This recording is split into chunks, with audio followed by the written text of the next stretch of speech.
Selamat pagi, selamat siang, selamat sore, selamat malam, selamat datang kembali di The Groom Room sama gue, Duci Sadega. Dan hari ini gue bakal ngobrol sama kawan lama gue yang bisa dibilang karirnya bareng-bareng juga. Berangkatnya dari tempat yang sama, tapi dia lumayan kemana-mana juga tuh. Nggak cuman main musik, terus dia juga ada keturunan seniman dari orang tuanya juga, bisnismen juga. Ya udah kita tunggu aja guest star kali ini, namanya Kevin Aprilio.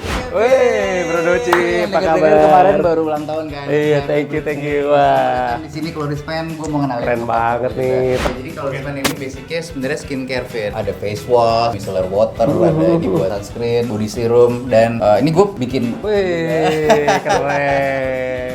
Kak Kevin Aprilio, kita Clorispan itu kan brand perawatan sebenarnya. Ini baru ya brandnya? Baru banget kita. Kalau brandnya udah lama. Tapi kalau iya. kita ngomongin Groom Station itu baru 6 bulan. Karena identitasnya itu kita brand perawatan, skincare laki lah sebenarnya kayak Iya, gitu. iya. Nah makanya kita pengen bikin modern men's grooming lah buat laki. Jadi kalau misalnya orang lihat dari luar kan ngelihatnya ini kayak barbershop. Iya, Sebenarnya iya. bukan. Karena kita tuh nyediain pelayanan yang lebih lengkap daripada barbershop. Terus ada treatment-treatment juga di sini kita. Jadi dipakein serum, dipakein micellar, cuci muka juga di sini bisa. Semuanya pakai produk dari Clorispan. Clorispan. Iya, sampai dicukurin juga kayak gitu loh. Karena kan kita ngelihat laki-laki tuh kan malu ya Kak kalau datang ke klinik kecantikan ya. Kita sebagai orang yang udah punya istri tahu dong ya, malu banget gue sebagai cowok masuk ke klinik kecantikan gitu. Kurang laki. Makanya kita bikin tempat kayak begini biar laki tuh terakomodir gitu kebutuhannya. Bener. Nggak malu sih kalau cowok kesini. Bener dong. Udah laki banget. Lo santai-santai dulu aja treatment, abis itu kita ngobrol. Lo mau cukur, gue Gue mau gunting rambut sih. Oke. Oh, cukup Bisa ya di sekalian sini. Kita ngobrol di situ ya. Yuk, let's go kita. Oke, let's go. Nah, jadi sekarang Kak Kevin bakal kita treatment nih, dan itu dimulai dari kakinya nanti direndam air hangat, kakinya juga dipijat, tangan sampai mukanya totok wajah, dan nanti ada penguapan yang bakal kita kasih juga seperti itu.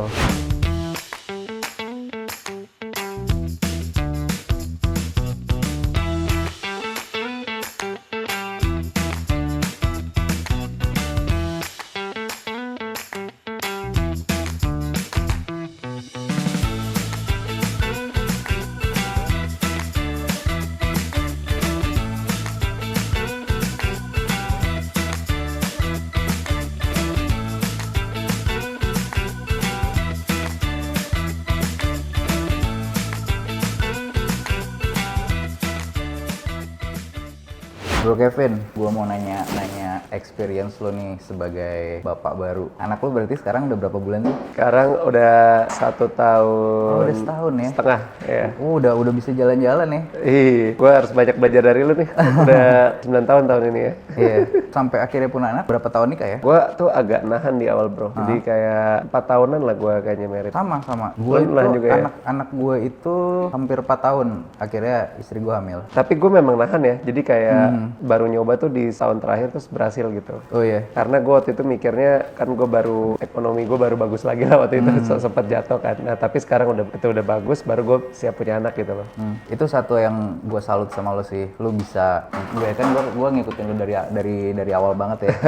Sama-sama. Lo bisnis lo waktu itu kenceng gede banget, terus lo juga jatuh, tapi lo akhirnya bangkit lagi gitu. Iya, Itu lumayan. apa yang lo pegang? Jadi thank you sih bro. Itu sebenarnya yang bikin gue bangkit lagi karena gue mikir gue maju kena mundur kena gitu. Soalnya kalau gue waktu itu nggak lunasin utang gue itu orang tua gue yang kena gitu loh. Nah, itu kan kayak kasihan mereka ya. Mereka masih ibaratnya jaga nama cukup susah gitu kan. Jadi gue kayak mau nggak mau harus sukses lagi gitu. Motivasi gue itu sama istri gue juga kayak nyemangatin terus gitu sih. Kayak pasti bisa nih walaupun lama lah gitu. Tapi akhirnya 4 tahun lah itu beres lah. Itu intinya sih kalau dalam keadaan utang banyak sih. Ini yang gue belajar dari pengalaman gue ya. Kita harus nggak boleh stres dulu sih. Mental kita harus positif terus gitu. Kita harus mikirnya Lo harus punya energi yang cukup buat ngehadapin itu ya. di otak tuh harus kayak udah angka segitu tuh kecil gitu. Otomatis kita kerja kerasnya jadi lebih jadi jangan lari gitu kalau harus dihadapin gitu. Walaupun emang sakit sih di awal setahun tuh stres gitu ya, tapi lama-lama bisa lah. Makanya gue baru mau punya anak balik ke sekarang setelah itu beres gitu. Gue nggak tahu sih, orang beda-beda ya. Ada yang rezeki banyak nih kalau punya anak gitu kan. Tapi gue lebih prefer siap dulu baru punya anak gitu. Iya. Tapi anak gue ya bro ya, itu kayak kalau dengerin orang main piano tuh dia fokus loh, dia suka banget sama piano. Gue ngerasa gila sih, dia kayaknya bener-bener gue banget gitu.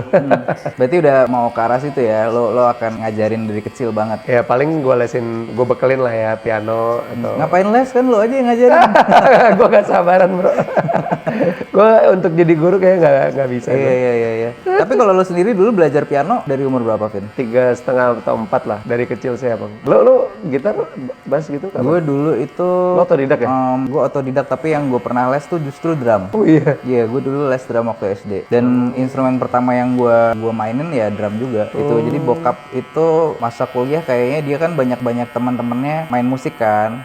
Tapi dia kayak ya biasa aja gitu mainnya. Dia tuh pengen banget anaknya tuh bisa main musik. Tapi sama kakak gue tuh nggak itu. Kakak gue tuh nggak memperlihatkan minat ke musik dari dulu. Nah begitu waktu lagi jalan-jalan naik mobil terus bokap nyetel lagu gitu, gue suka air drumming. Wah langsung tuh itu dari gue umur 4 tahun dibeliin drum set yang kecil.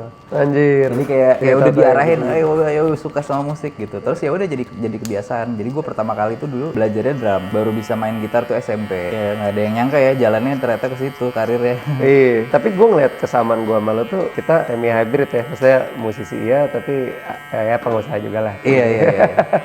gue banyak terinspirasi dari lo juga loh. Maksudnya waktu gue bikin Viera tuh, gue ngeliat lo sama Killing Me Inside saat itu Piwi, itu kan dua yang paling untuk anak mudanya indie itu paling keren lah menurut gue ya pada saat itu ya. Terus tapi emang ternyata yang sukses itu kan yang beda gitu lah ya konsepnya ya. Ya maksudnya Piwi sama Killing Me sama akhirnya Viera bisa ikut jejak itu karena bisa beda gitu ya. Iya nggak sih? Maksud gue mungkin musik bagus banyak sih, tapi Dapat punya ciri khas ya. iya. Nah itu gue ngeliat lo tuh bangun Piwi tuh kayak gitu, kayak karakternya beda sendiri gitu yang kental gitu. Kayaknya ini ya, gue berada di waktu yang pas dan ketemu sama orang yang pas juga. Jadi waktu gue ketemu Sansan itu pas gue lagi main sama Killing Me, itu gue pas lagi bantuin Sherina. Oh iya. Jadi Sherina kan waktu dulu itu, Sherina gue ingat. Sherina itu lagi rebranding dia sebagai udah bukan penyanyi cilik lagi. Iya. Terus waktu itu gue pacaran sama adeknya pacarnya dia, ya terus ya udah disuruh bantuin main gitar, dan di situ tuh gue mulai belajar musisi serius gitu.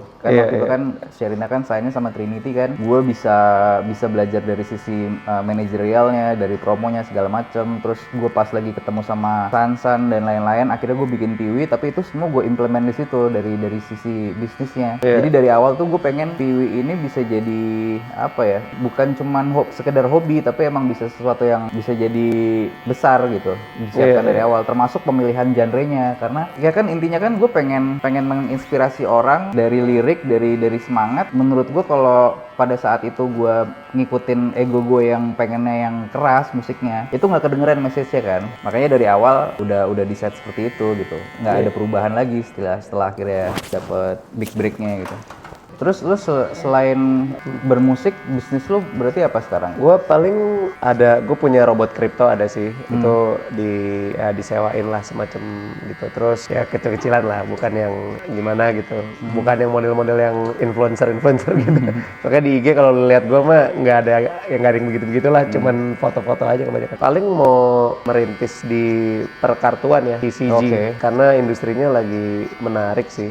Gue juga ya pokoknya gue lagi beli sesuatu bulan depan, lagi bikin sesuatu bulan depan, gue mulai jualan lah di ada ininya, ada tempatnya, ada tokonya gitu. Jadi sekarang ini kalau perkartuan gitu bro, udah mulai kayak off air kita manggung bro, setiap minggu tuh ada, dan itu pindah-pindah trading gitu ya. Kalau lu lihat tuh bazarnya tuh isinya kartu semua, dan itu bro yang dijual bro itu ada kartu 1M gitu-gitu bro.